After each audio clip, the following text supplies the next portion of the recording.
On a travaillé sur tous ces petits phénomènes qui nous donnent la sensation qu'on existe aux yeux de l'autre. Et ça, c'est une originalité très très forte que vous ne retrouvez dans aucun robot et qui pourtant est strictement nécessaire à une interaction de qualité. Il se déplace sur une grosse boule, un peu comme BB-8 dans Star Wars. Il peut porter certains objets grâce à des pinces au bout des bras. Il n'est pas très grand, à peine 1m20. Il s'appelle Miroki. Miroki a été développé par une société qui s'appelle Enchanted Tools, créée à Paris, par des anciens de la société Aldébaran, maison mère du petit robot Pepper. Alors, à quoi peut servir un robot comme ça ? Dans combien de temps sera-t-il réellement opérationnel ? Et pourquoi est-ce que c'est important de faire des robots sympathiques ? Pour répondre à ces questions, j'ai rencontré l'un des papas de Miroki. Bonjour Jérôme Monceau. Bonjour. Alors vous êtes le fondateur de la société Enchanted Tools et on va donc parler de ce robot étonnant qui est devant nous. Un robot il fait quelle taille ? Il fait 1m23. Il est très sympathique, il a une bouille rieuse qui est simulée par un écran sur sa tête ronde. Comment est-ce qu'on peut le décrire, ce robot ? Alors c'est un robot sympa déjà, mais on a beaucoup travaillé sur des principes d'apparence de vie. C'est-à-dire comment, vous voyez là on est en interaction tous les deux, je vous regarde dans les yeux, vous souriez, je souris, vous bougez un peu la tête, je vais le faire aussi d'une certaine façon, pas exactement la même que la vôtre. Et on a travaillé sur tous ces petits phénomènes qui nous donnent la sensation qu'on existe aux yeux de l'autre. Et ça c'est une originalité très très forte que vous ne retrouvez dans aucun robot et qui pourtant est strictement nécessaire à une interaction de qualité. Il faut dire que vous venez d'une société française spécialisée et qui avait déjà de belles choses à son actif. C'est l'entreprise Aldébaran qui avait créé le robot Pepper, qui aujourd'hui est parti vers d'autres cieux, du côté du Japon notamment. Donc vous avez une vraie expertise et c'est ça que vous avez voulu, ce sur quoi vous avez voulu capitaliser. Oui, exactement. Alors, j'ai participé à la fondation d'Aldébaran Robotique et puis après, j'ai porté le développement du robot Nao et surtout du robot Pepper dans des échelles industrielles importantes. On était 500 personnes. Moi, j'étais amené à coordonner 300 personnes sur du hardware et du software à la fin de mon activité là-bas. Et Pepper, c'est un super robot parce que ça a permis aux gens de rencontrer pour la première fois des robots et puis satisfaire un peu, si vous voulez, ce fantasme. Mais c'est un robot qui n'a pas réussi à s'installer dans un usage quotidien. Donc moi, mon enjeu à la fin de ce robot-là, c'était justement d'apprendre de tout ce qu'on avait vu, la qualité de l'interaction, comment on fait pour qu'ils prennent des objets, pour qu'ils soient utiles au quotidien, et comment on fait pour qu'ils se déplacent bien dans un environnement social, apprendre de tout ça, rebâtir complètement un robot et recommencer from scratch depuis le début en créant une entreprise, en créant le robot pour aller justement porter encore cet espoir, aller un petit peu plus loin dans ce que peut être ces robots si particuliers que sont les robots humanoïdes. Alors que peut-il faire ce robot concrètement ? Alors, il y a deux grandes fonctions. Il y a une fonction, on va dire, rationnelle et une fonction irrationnelle. La fonction rationnelle, c'est du déplacement automatique d'objets en milieu social. Donc, vous avez vu les robots d'Amazon dans les hangars qui déplacent automatiquement des armoires ou des objets. Ils le font alors qu'il n'y a personne autour. Et pourtant, c'est super efficace. Ça rend l'outil très robuste et très traçable. On sait ce qui s'est passé. Eh bien, toutes ces techniques-là, si on était capable de les appliquer dans des endroits où les gens travaillent vraiment, je veux dire, vous, moi, nos parents, nos sœurs, nos oncles, etc. Comme un hôpital, comme une maison de retraite, comme une clinique, comme un restaurant, un bar, etc. Eh bien, on arriverait à les aider dans leur quotidien, sachant que la pénibilité et les horaires horribles et tout ce qui ne va pas bien avec ces métiers-là sont souvent associés à des organisations dépendantes du déplacement d'objets. Donc c'est pour ça que c'est important de le rendre sympathique, convivial. On peut aussi même le bouger presque comme un meuble. Oui, alors c'est vrai. Alors la deuxième fonction dont je vous parlais tout à l'heure, c'est pas une fonction donc déplacement d'objets à proprement parler, c'est une fonction d'apporter du merveilleux dans le quotidien. Voilà, c'est un truc qui m'est cher. Vous savez que dans un hôpital, c'est pas tout le temps merveilleux. Il y a des tonnes de trucs qui se passent qui sont pas cool quoi dans un hôpital. Et si on peut ramener un sourire, si on peut ramener un espoir dans ces endroits-là, avec un petit personnage qui tout droit sorti d'un dessin animé vient dans le monde où on habite réaliser une fonction pour laquelle il est utile et qui justifie son achat, mais en même temps de nous ramener un peu de merveilleux, eh bien c'est bien. Ensuite, le robot, il a été conçu pas pour la gouvernance des institutions, mais vraiment pour les gens qui y travaillent. Prenez le cas d'une aide-soignante, par exemple, dans un hôpital, elle passe avec un chariot et là, il y a un robot. Mais comment ça va se passer aujourd'hui? Ce qui se passe, c'est qu'elle peut pas. Elle est obligée de sortir son téléphone portable, lancer l'application, se connecter en Bluetooth au robot, ou alors au mieux, le concepteur du robot, il a prévu les petites flèches pour le déplacer, mais c'est horrible. On veut pas ça. Ce qu'on veut faire, c'est mettre la main sur le robot et le déplacer. Eh bien, mine de rien, ça peut paraître simple, mais il n'y a pas un seul robot qui le fait. Et donc nous, la raison pour laquelle ce robot il est monté en équilibre sur une boule, on dit que c'est un pendule inverse et qu'il se stabilise en permanence, c'est pour garantir qu'au moindre effort extérieur, donc typiquement l'opérateur qui bouge le robot, eh bien le robot va l'accompagner aussi simplement que ça. Justement, ce système de boule là qui est assez, on n'a jamais vu ça jusqu'à présent. Il est en équilibre sur sa boule grâce à un système gyroscopique, j'imagine.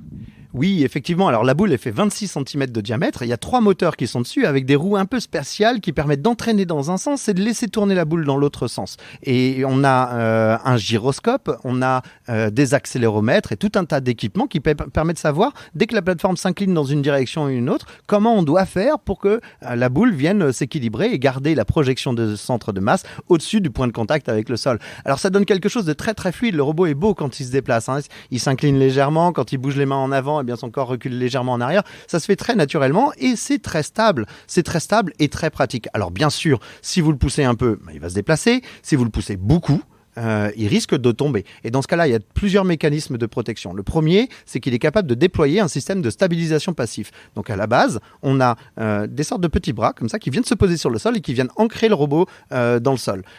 Mais si vous le poussez encore plus fort, eh ben, évidemment, il va tomber. Il faudra pousser fort quand même, hein. Mais il va tomber. Et donc dans ce cas-là, toutes les coques qui sont son revêtement sont pas faites en plastique comme vous voyez encore une fois sur la plupart des robots. Elles sont faites en matière souple qui permettent d'encaisser, de dissiper l'énergie d'impact. Donc, c'est-à-dire quand le robot va toucher le sol, eh bien, l'énergie de l'impact va se diffuser dans les coques qui sont là. On envisage même de mettre des airbags à 2-3 moments, des airbags qui se rechargent tout seuls à 2-3 endroits pour protéger à la fois l'environnement et en même temps le robot lui-même, évidemment.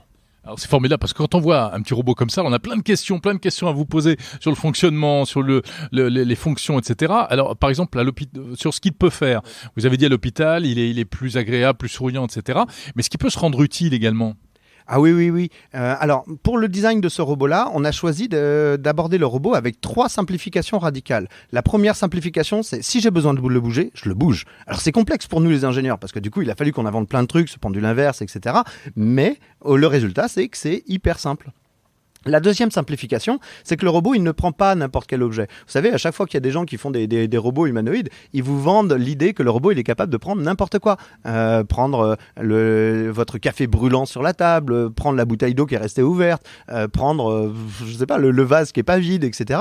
Et en fait, il y a des objets que vous voulez bien qu'ils prennent, mais il y a des objets que vous voulez certainement pas qu'ils prennent. Surtout si vous savez qu'il n'y arrivera que 70% du temps.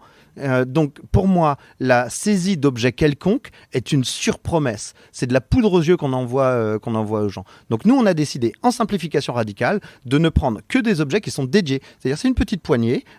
Cette poignée, elle s'attache à un plateau, à un panier, à un chariot et à plein d'autres accessoires. Ça peut être des capteurs, ça peut être des jouets, j'en sais rien, une fleur. et le robot ne peut prendre que ça. Alors, c'est simplificateur pour le robot, évidemment, parce que du coup, on sait qu'on peut prendre cet objet-là, donc on va y arriver 100% du temps, mais c'est simplificateur aussi pour l'utilisateur, parce que du coup, lui, quand il regarde son environnement, il sait quels sont les objets qui vont être amenés à se déplacer d'une part, et d'autre part, il peut faire ce qu'on appelle de la programmation par interaction naturelle. Alors ça, c'est très simple, hein. C'est, imaginez-vous, vous êtes dans un contexte, vous avez un panier qui est là, et c'est, je sais pas, le panier de bonbons. Donc vous dites au robot, ça, c'est le panier de bonbons. Donc lui, il va se souvenir que la poignée là, c'est la poignée du panier de bonbons. Et après, vous allez pouvoir le configurer autour de ça. Vous allez lui dire, tous les jours à 17h, je veux que tu mettes le panier de bonbons dans la chambre de David. Voilà, vous dites ça, et bien tous les jours, le robot, il essaiera de trouver la poignée qui va bien pour la prendre, donc en l'occurrence le panier, et puis ensuite la déplacer dans la chambre de David. Et donc l'idée, c'est que les aides-soignantes, les infirmières et tout le personnel d'un hôpital, mais pas seulement, hein, j'ai dit restaurant, etc., puissent eux-mêmes configurer le comportement de la machine à partir d'ordres simplement constitués. Alors, On vous comprend bien la promesse. Maintenant, en termes de robotique, on sait qu'il y a souvent un gap entre la promesse et puis le résultat final. Elon Musk a présenté récemment son robot. Bon, il y a un petit peu de déception parce qu'on voit que c'est pas exactement ce qui avait été vendu au départ. Vous en êtes où ? Ouais, alors la surpromesse dans le cadre de la robotique humanoïde, il suffit pas d'en faire pour en faire, si vous voulez, parce que la forme même induit un espoir d'usage que le robot n'est pas capable d'atteindre. Et donc c'est pour ça que tous les gens qui font des robots hyper réalistes, à la limite avec des pods, ça c'est horrible, qui font ce genre de choses, ils tombent dans l'écueil de cette surpromesse, qu'ils le veuillent ou non. Nous, ce qu'on a fait, c'est qu'on a basé le design de ce personnage sur des animaux sympas. Il parle pas beaucoup d'ailleurs, ce robot. Il est pas tant dans sa compréhension du monde. Et d'ailleurs, il vient d'un autre monde. Il y a un film de dessin animé qui l'accompagne, qui l'explique bien. Il vient d'un autre monde qui n'est pas constitué comme le nôtre. Donc déjà, il y a ce décalage par rapport à l'espèce humaine qui invite à redistribuer les cartes de qu'est-ce qu'il fait exactement, on ne sait pas, on va le découvrir. Ensuite, comme je vous l'ai dit tout à l'heure, on a passé beaucoup de temps à justement ne pas tomber dans la surpromesse. Donc ne pas promettre d'être capable d'aller n'importe où. Regardez, il a une boule, il ne sera pas capable de monter les escaliers. Elon Musk, il vous dit que le robot qu'il a fait, il le fait pour monter des escaliers. Et je suis bien placé pour vous le dire, des humanoïdes, j'en ai fait pas mal. Et la promesse, c'est ça. Nous, non, on veut déjà que le robot il soit utile dans un espace plat, ok, s'il faut on en mettra d'autres. Déjà utile là, et ensuite on verra. Déjà, résolvons ce problème.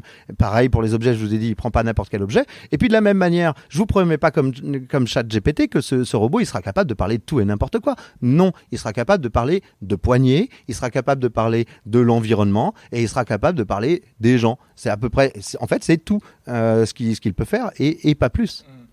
Jérôme Monceau, mais d'un point de vue technique, il y a encore plein de défis à relever, j'imagine. Ah oui, ça n'empêche pas que faire ces simplifications radicales que je vous mentionne depuis tout à l'heure, c'est parfois se confronter à des difficultés qui sont énormes, que les autres ne voient pas encore parce qu'ils ne sont pas vraiment dans la réalité du déploiement. Dans ma carrière, j'ai déployé des dizaines de milliers de robots, donc je sais ce que c'est que d'être dans la réalité face à des utilisateurs qui n'ont pas nécessairement compris ou un robot qui ne s'est pas nécessairement bien fait comprendre et ce que ça peut introduire comme risque industriel, comme grande problématique. Et ça c'est un vrai enjeu. Déjà, rien que faire ça sur un périmètre fonctionnel limité et déterminé, c'est déjà un énorme enjeu. Il va falloir qu'on débarque des plastiques innovants, il va falloir qu'on trouve des matériaux qui incluent une dimension écologique dans le design. Il faut qu'on inclue des problématiques comme la réparabilité. Ça, c'est un truc dans les robots, on s'en est jamais vraiment occupé, mais là maintenant, ça devient important, notamment pour éviter le désastre écologique dans lequel on est en train de se précipiter, de démonter les bras, être capable de changer la boule, la nettoyer peut-être, c'est important. Et puis peut-être des choses beaucoup plus triviales, je dirais, mais des questions d'autonomie, de perception du monde extérieur, de la reconnaissance vocale, c'est pas si simple. Non, c'est pas si simple. Alors c'est vrai que c'est des technologies qui se sont rendues assez quotidiennes pour nous. La reconnaissance vocale, on l'utilise dans nos téléphones ou dans les smart speakers. Mais quand on a affaire à un robot qui bouge, qui lui-même génère son propre bruit, qui entend les bruits qui viennent d'un peu toutes les directions, vous pouvez être loin ou proche. Enfin voilà, il y a plein de conditions différentes. Ça fait que l'implémentation déjà, elle est très différente des implémentations standards. Et ensuite, de toute façon, ça reste compliqué. Aller mettre des micros proches de coques plastiques qui résonnent, qui vibrent, avec des manipulations, avec des contacts qui se font avec l'extérieur, ça reste compliqué. Ça nous demande de débarquer des algos pour certains qui existent. Et d'ailleurs, en France, là aussi, on a un savoir-faire qui est bon, mais aussi d'en inventer, d'en créer des nouveaux et de se saisir des objets, des outils qui ont bien changé là depuis une dizaine d'années, entre tout ce qui s'est passé avec le Deep Neural Network et tout ce qui se passe avec les GAN, donc les Generative Adversarial Network. C'est vraiment une redistribution des cartes complète. Mais ça n'empêche que là, maintenant, j'ai la conviction que cette forme de robotique si originale que nous faisons, elle a la possibilité de venir parmi nous et d'exister à une grande échelle. Alors à quelle échéance ? Il sera commercialisé quand et à quel prix ? Vous le savez déjà ? Oui, les premiers robots que nous allons vendre, c'est 500 robots en 2025. Il y en a déjà qui seront vendus avant sous la forme de prototypes. On a déjà des commandes. Alors bien sûr, ceux-là seront beaucoup plus chers. Hein. Et puis c'est fait avec des partenaires. Mais les 500 premiers, c'est 2025. Le prix de vente, c'est 30 000 euros. Donc ça ne s'adresse pas au grand public. Même si ça s'adresse à un usage populaire, parce que c'est ça qui moi, m'active au plus profond. Le business model, c'est un business model qu'on appelle B2B, ou certains disent B2C+. B2B. Donc en gros, c'est les institutions qui achètent ce genre de robot, de manière à ce que les gens qui sont dans leur équipe ou qui viennent visiter leur établissement puissent être servis par ce genre de machine. Et ensuite, on va monter. Donc la première année 2025, c'est 500 robots. L'année d'après, c'est 2500. Et puis on va monter comme ça jusqu'à arriver à une dizaine de milliers de robots par an, sachant que moi, j'ai dimensionné l'entreprise pour aller faire 100 000 robots en 10 ans. Merci beaucoup, Jérôme Monceau, fondateur de Enchanted Tools.